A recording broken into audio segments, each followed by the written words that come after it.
sido un encuentro, ¿cómo ha visto el encuentro? ¿Más complicado de lo previsto? ¿Menos? Bueno, ha sido un partido duro, aunque el resultado no lo aparenta, pero Es que Omar y el compañero son buena pareja. tiene una pegada, tiene un buen golpe, un buen golpeo,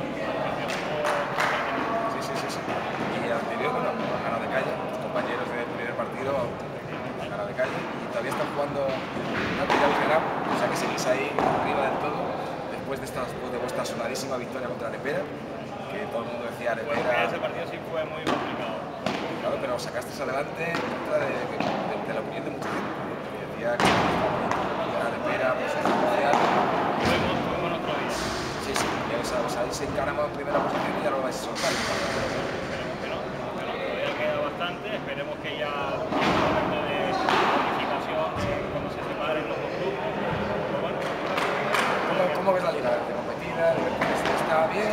No, sobre todo la organización, muy buena organización, estamos muy contentos con la organización, el tema de, bueno, la publicidad, la idea genial, bastante contento.